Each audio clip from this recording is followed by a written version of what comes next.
Selamat pagi. Perkenalkan, saya Dior Manta Tampunan, BSN MCAT, sebagai dosen S1 Ilmu Keperawatan di Universitas Murni Teguh.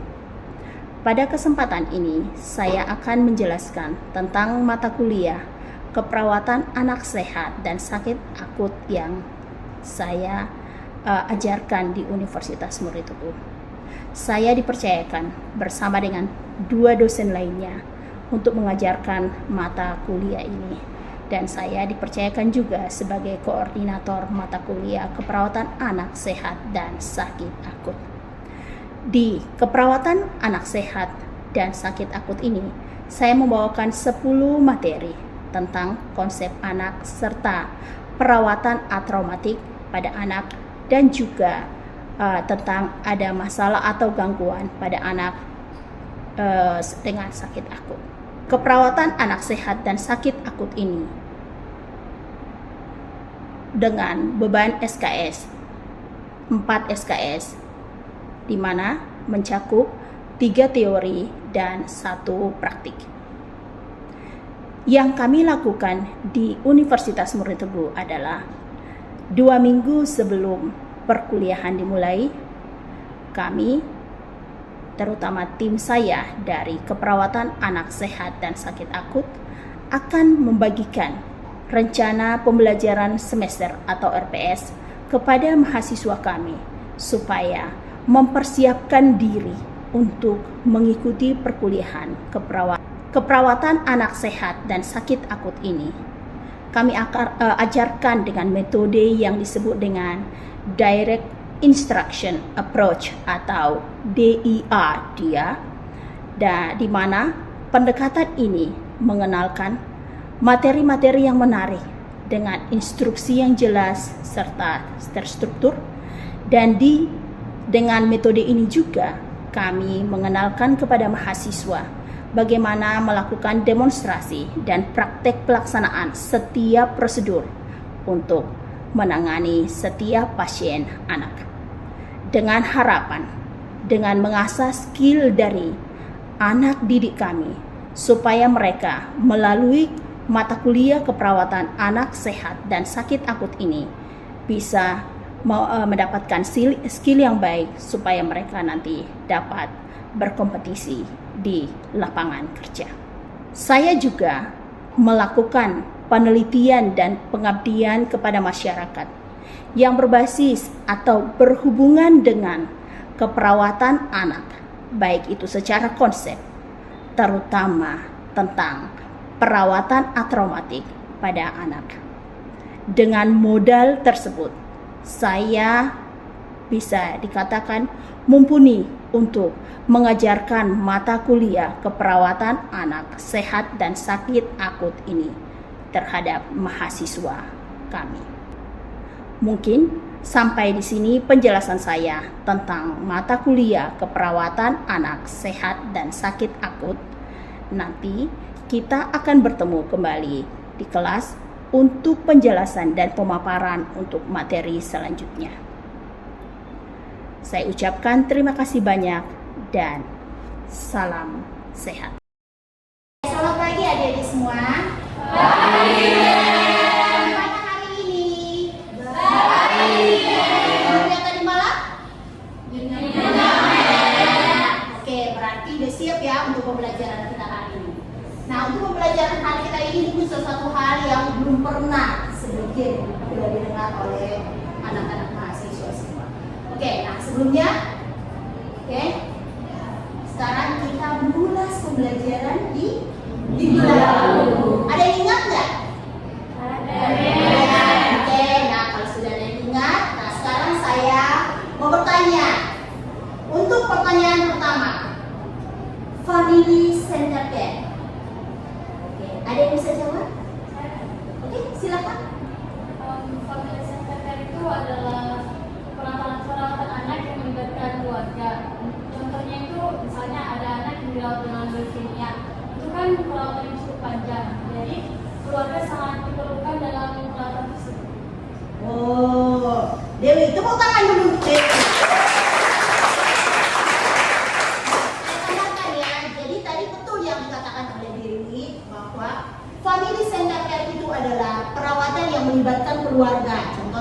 jelas diberikan contohnya anak dengan leukemia. Nah, anak dengan leukemia itu kan perawatan jangka panjang. Berarti sejak di rumah sakit ibunya ataupun bapaknya siapa saja yang mendampingi anak tersebut harus dibekali bagaimana cara perawatan anak itu di rumah sakit supaya nanti bisa diteruskan ke rumah. Oke, selanjutnya cukup menarik ya. Yang kedua, traumatic care. Ada yang bisa menjawab? Saya Oke, silakan. Traumatik itu perawatan yang meminimalkan kejadian trauma pada anak. Contohnya, pada saat pemberian infus pada anak, dipraktikkan dulu kepada bonekanya. Wow, good job. Tepuk tangan juga. Sudah jelas ya, berarti tak ke minggu lalu benar-benar diperhatikan. Jadi, traumatic care itu adalah perawatan yang meminimalkan terjadinya trauma. Pengalaman traumatis salah satunya adalah mengurangi nyeri. Sama seperti tadi. Memasang infus itu cukup menyakitkan nggak? Ya, makanya dipraktekkan dulu ke boneka kesayangannya supaya dia itu nggak sakit, nggak nangis boneka aku. Berarti aku juga bisa disuntik, pasang infus gitu ya. Kemudian selanjutnya pertanyaan ketiga cukup panjang, saya baca ya. Seorang anak usia 5 tahun sedang dirawat di ruang perawatan anak dengan diagnosa medis demam berdarah. Anak ingin pulang dan bertemu dengan teman sekolahnya. Apakah edukasi yang akan diberikan oleh perawat kepada anak dan keluarga dengan menerapkan family center care dan traumatic care? Oke, saya lempar kembali. Siapa yang bisa jawab? Saya Mem. Oke, silakan. Kita sebagai perawat bisa mengingatkan si anak dengan lembut bahwasanya dia harus masih dirawat. Karena jika si anak tidak dirawat, dia akan masih merasa lemah. Dan juga kita bisa dengan keluarga berkontribusi untuk menemani si anak untuk bermain bersama. Contohnya si anak bisa membawa mainannya ke rumah sakit, tapi jangan yang terlalu besar. Contohnya mainan Barbie untuk perempuan, puzzle, serta mainan robot-robotan untuk anak laki-laki. Dan juga kita bisa menanyakan kepada si anak permainan apa yang dia sukai, karena biasanya rumah sakit memfasilitasi permainan untuk anak. Oke, good job. Oke, tepuk tangan untuk saya tambahkan. Ya sudah cukup jelas tadi ya. Nah, di sini apa yang harus dilakukan adalah si anak ini kan usia 5 tahun, berarti dalam tahap prasekolah. Dia ingin sekali kembali bermain dengan teman-teman sekolahnya di mana? Di TK. Jadi apa yang ingin dia lakukan? Nggak mau di rumah, pengen main. Boleh nggak ada info semuanya menyakitkan. Makanya peran kamu sebagai perawat adalah yang pertama adalah traumatic care. Jadi kaji dulu di rumah sakit tersebut ada tempat bermain ya. Kalau ada tempat bermain, jadwalkan ke orang yang mengatur jadwal bermain itu kapan anak ini bisa dijadwalkan sesuai dengan kondisi anak tersebut. Kalau tidak memungkinkan untuk dibawa ke tempat bermain yang difasilitasi di rumah sakit, berarti si perawat harus bisa meluangkan waktunya bersama dengan anak bermain atau didampingi oleh orang tua. Salah satunya juga jangan lupa orang tua harus diberdayakan juga. Bu, anak itu harus temani bermain supaya betah. Karena apa? Dia merindukan teman-temannya yang ada di sekolah. Oke. Nah, nggak mungkin kan anak usia 5 tahun teman-teman sekolahnya diizinkan ke rumah sakit karena tidak boleh. Oke, sudah cukup jelas. Nah, selanjutnya berarti sudah siap dong untuk quiz time? Oke, silakan buka semua handphonenya. Oke, quiz time. Buka di Google Form-nya. Oke, sudah saya kirim di Google di WhatsApp grupnya. Sudah saya kirim.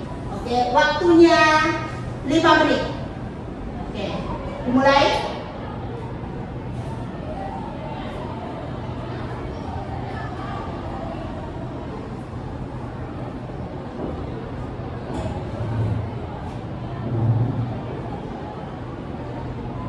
Oke, waktunya selesai. Silakan semua handphonenya ditutup kembali supaya konsentrasi untuk pembelajaran kita hari ini. Oke, selanjutnya adalah kita ambil absen.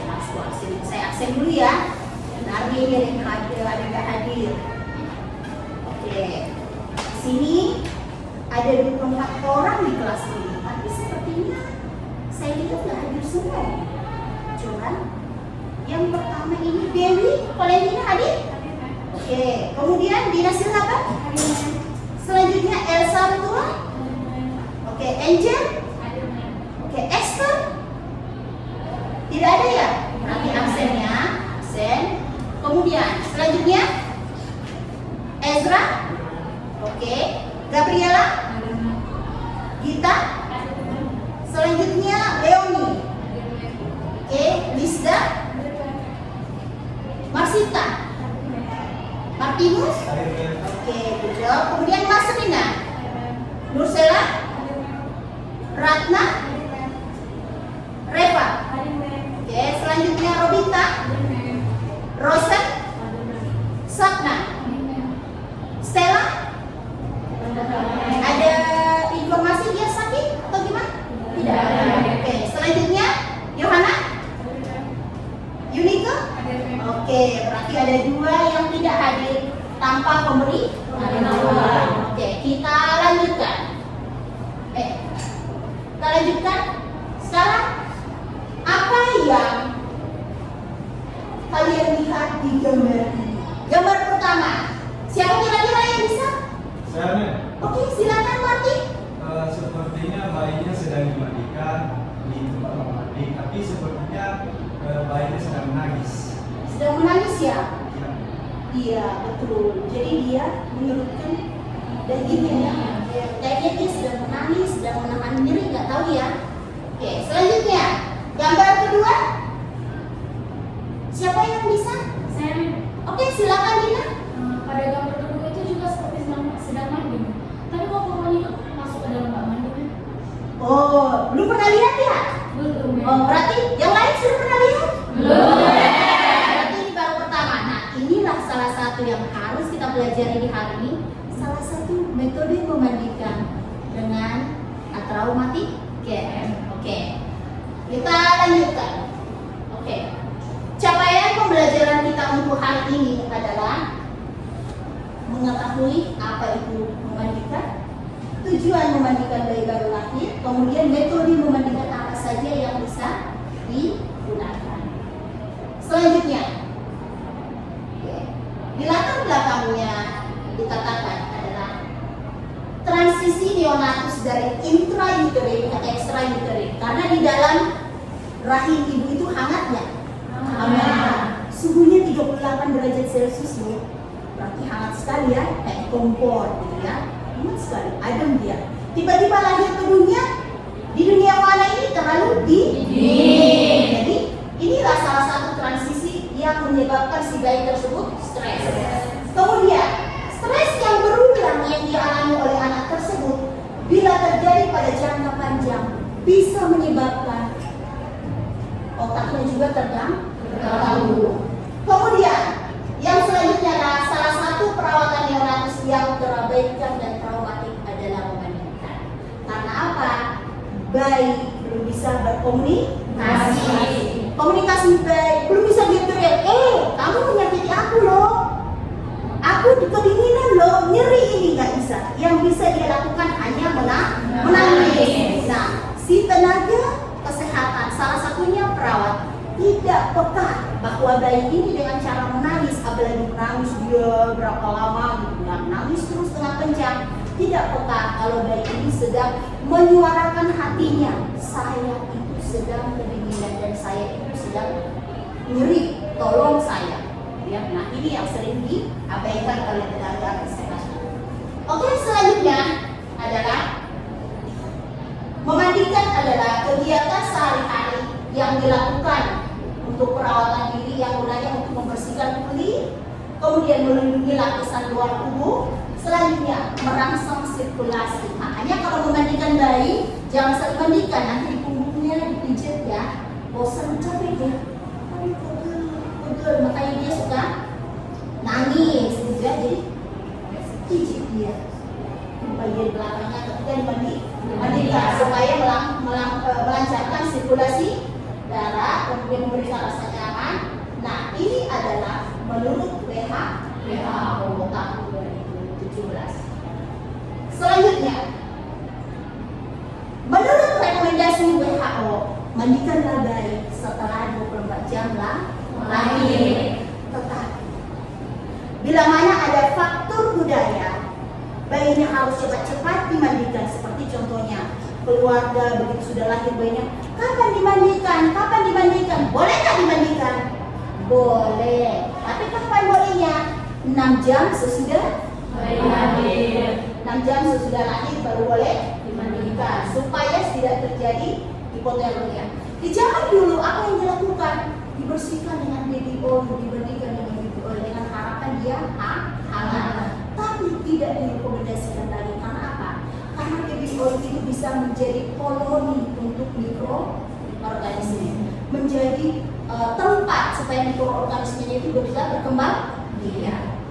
Oke, selanjutnya tujuannya otomatis kita kenapa mandi sih? Oke, yang pertama kenapa kita perlu mandi adalah supaya mencegah infeksi dengan cara menghilangkan kotoran-kotoran yang menempel. Tapi ingat, ketika memandikan bayi baru lahir, jangan kayak pengen aja digosok terus supaya keluar itu semua. Karena ada di sana sebasius kayak gitu. Jangan, pelan-pelan aja, gak usah terlalu buru-buru. Nanti juga sering dimandikan akan keluar. Kemudian selanjutnya adalah supaya memberikan pengalaman menyenangkan. Gimana menyenangkan kalau mandi dingin? Menyenangkan nggak? Contohnya anak-anak mahasiswa yang ada di sini, pergilah dulu ke daerah dingin, contoh di Prastagi. Ketika dingin, menyenangkan nggak mandinya? Berarti harus mandi air hangat. Begitu juga pada bayi baru lahir. Kemudian selanjutnya memberikan stimulasi kinestetik untuk meningkatkan relaksasi otot dan terkoordinasi pipis serta mengurangi nyeri. Kemudian apa saja metode memandikan? Yang pertama adalah sponge bath, berarti dengan cara diseka, sponge diseka. Yang kedua adalah konvensional tap bath. Apa sih konvensional tap bath? Pernah nggak melihat bayi mandi di bak mandi? Pernah? Pernah. Pernah nggak melihat orang diseka? Pernah diseka dulu ya. Nah, yang sering terjadi adalah diseka baru dimasukkan ke bak Mandi. Kemudian yang satu lagi adalah swaddle bath. Nah, ini tadi yang dikatakan oleh Dina Silaban. Apa katanya? Kok kayaknya sampai pokok-pokoknya juga masuk ke mandinya. Nah, inilah yang akan saya kenalkan. Kemudian selanjutnya adalah sponge bath. Apa itu sponge bath? Ini tidak direkomendasikan lagi oleh WHO. Mengapa? Karena bayi akan terjadi hipotermia, menangis yang panjang, bahkan sampai saturasi oksigennya pun menurun. Karena saat dimandikan, dia ditelanjangi, belum lagi suhu ruangannya belum tentu diatur, kemudian suhu tubuhnya tidak diukur sebelum mandi berapa, dan selanjutnya suhu airnya juga tidak diukur. Adik-adik tahu nggak di sini berapa sih suhu bak air mandi? Ada nggak? 37. Oke, nah yang betulnya adalah 37,7 sampai 38,3. Di bak mandikan ada dua nanti, satu membilas, memandikan, satu untuk apa? Sabunin, satu untuk membilas. Membilasnya 38,3. Kemudian selanjutnya adalah apa yang terjadi di sini? Keseringan adalah bayi yang dimandikan dengan cara diseka tersebut, dia akan menangis lebih lama, saturasi oksigennya juga turun. Kemudian apa yang terjadi terutama pada bayi prematur, dia akan menangis panjang sampai ada yang sampai hipoksia. Oke. Kemudian konvensional tap bath, ini yang sering dilihat. Yang sering terjadi di Indonesia adalah diseka dulu baru dimasukkan ke bak mandi. Nah, amannya sih masukkan aja langsung ke bak mandinya, langsung mulai dari cuci mukanya sampai semua dimandikan. Nah, ini juga bisa terjadi saturasi oksigen yang menurun, juga hipotermia dan skala nyerinya meningkat. Nah, yang paling aman adalah swaddle bath. Bayinya sudah dibuka semua popoknya, kemudian dibalut dengan apa? Dengan kain bedong yang bersih. Oke, jangan dibedong ini aja, hanya sekedar balut aja. Baru masukkan ke bak mandi, kemudian dimandikan seperti memandikan pada konvensional dokter. Cuma ini sudah pakai bedong. Nah, apa yang terjadi? Ketika dia dibedong, sebelum dijatuhkan ke bak mandi dengan air tadi yang sudah dikukur suhunya, dipeluk dulu baiknya. Saya akan melindungi kamu, kamu tidak akan saya sakiti. Sudah meninggalkan pesan bahwa di otak belakangnya kamu tidak akan mengalami pengalaman trauma. Ya, di sini apa yang dikatakan di sini? Pendekatan ini adalah memperkecil stres psikologis dan fisik yang dialami oleh anak. Nah, inilah yang disebut dengan swaddle bar, memandikan dengan cara didorong. Kemudian selanjutnya adalah apa yang dikatakan respon neonatus terhadap trauma dapat ditunjukkan dengan adanya hipotermia, dan hipotermia tersebut dikatakan menurut data merupakan penyebab kematian sebesar berapa? 20,5%. Karena si trauma tersebut dia mengalami nyeri, kemudian penurunan kadar oksigen dalam darah karena menangis terlalu lama. Kemudian, nah kesimpulan dari pembelajaran kita ini adalah mandi yang paling aman adalah mandi dengan cara dibedong, diseka tidak direkomendasikan, tetapi dibedong berarti dibalut dengan kain bedong. Kemudian suhu airnya diukur 37,7 sampai 38,3. Kemudian jangan lupa sebelum dimandikan ukur dulu tanda-tanda vitalnya, suhu tubuh, respirasi, pulse rate-nya, kemudian saturasi oksigennya dengan skala nyerinya sudah diukur. Baru nanti setelah itu bisa dimandikan. Setelah dimandikan, setelah mandi diukur lagi sebagai post testnya berapa. Oke. Nah, di sini ini referensinya. Oke, ada bisa dibaca nanti. Oke, sekarang ada pertanyaan? Ada yang mau bertanya? Silakan. Oke, silakan sana. Nggak usah, duduk aja. Baik, Mem. Apa saja yang dapat terjadi, Mem, kalau anak dimandikan di bak mandi bayi seperti yang dilakukan ibu-ibu yang punya anak sekarang? Oke, ada yang bisa menjawab? Saya, Mem. Oke, silakan Royana. Baik, Mem, saya izin menjawab. Yang bisa terjadi pada bayi yaitu jika bayi dimandikan di bak mandi, bayi bisa mengalami hipotermi karena suhu air tidak diukur, Mem. Yang kedua itu bayi bisa hipoksia karena bayi terlalu lama menangis karena kedinginan. Yang ketiga, Mem, nyerinya meningkat karena suhu air terlalu dingin. Oke, good job. Tepuk tangan dulu. Pertanyaan yang baik, Sapna. Oke, selanjutnya. Oke, silakan. Terima kasih atas kesempatannya, Mem. Saya Wasina Pagaiman Dorong yang bertanya. Di kampung kan, Mem, banyak ibu yang baru memandikan anaknya hanya seka-seka menggunakan muffler. Nah, sepanjang memandikan, anaknya selalu menangis. Kenapa sih itu bisa terjadi, Mem? Oke, pertanyaan yang bagus dari Mas Rina Manulu. Siapa yang bisa jawab? Saya, Mem. Oke, Yohana silakan. Saya ingin menjawab dari pertanyaan saudari Masina. Di sini karena ibu terjadinya evaporasi serta konveksi dan juga radiasi penguapan. Lalu kemudian suhu tubuh pada bayi tidak diukur sebelum dimandikan, lalu suhu air pada bayi tidak diukur sebelum dimandikan, dan juga suhu ruangan tidak diukur sebelum dimandikan. Oke, good job untuk Yohana. Oke, tepuk tangan untuk Yohana. Sekarang, apa sih tadi sudah saya selintas? Oke, evaporasi berarti terjadi penguapan. Kenapa? Ditelanjangi dia. Nah, belum lagi radiasi. Radiasi apa yang terjadi? Dingin tempat mandinya. Konveksi, apa yang terjadi dengan konveksi? Nggak diukur, nggak ditutup tuh jendela. Dingin, kampung namanya ya. Pokoknya mandi aja lah. Yang penting selesai mandi. Dingin, yang penting nangis, nggak apa-apa. Yang penting selesai mandi, selesai kerjaan. Itu yang selalu tidak diperhatikan oleh ibu. Mungkin juga si tenaga kesehatan tidak membekali ibu tersebut. Oke. Pertanyaan terakhir mungkin ada? Saya Mem. Oke, Yunike silakan. Terima kasih kesempatan yang diberikan kepada saya Mem. Kenapa saya Yunike Agnes Bakun, izin bertanya Mem.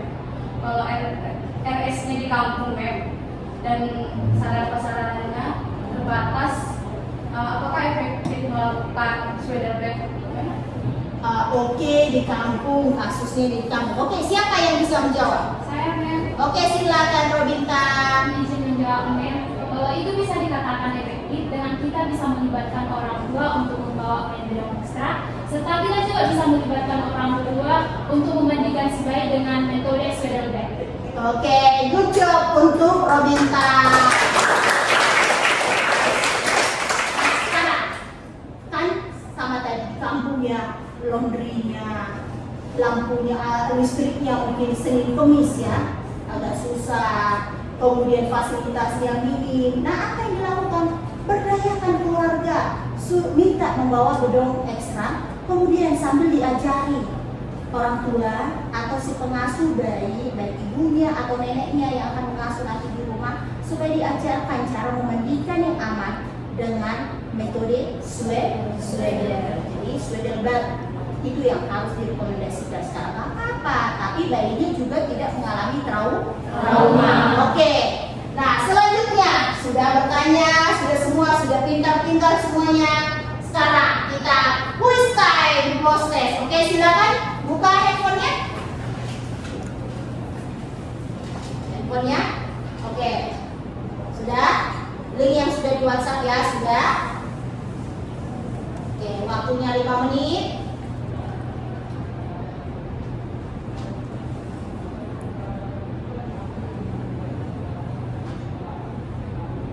Oke, waktunya selesai. Nanti akan saya beritahu skornya berapa. Silakan. Oke. Kemudian pembelajaran kita untuk hari ini sudah selesai. Sekarang kita akan kontrak waktu lagi untuk minggu depan. Nah, yang ada di sini semua saya harapkan tolong dibaca topik ini untuk pertemuan minggu depan. Nanti PPT-nya akan saya bagikan ke grup, kemudian dibaca minggu depan supaya sebagai bekal ketika kita akan belajar kembali. Oke, sudah jelas semuanya. Hari ini cukup menyenangkan belajar bersama anak-anak mahasiswa yang ada di sini. Tetap semangat belajar dan sampai bertemu di pertemuan minggu depan.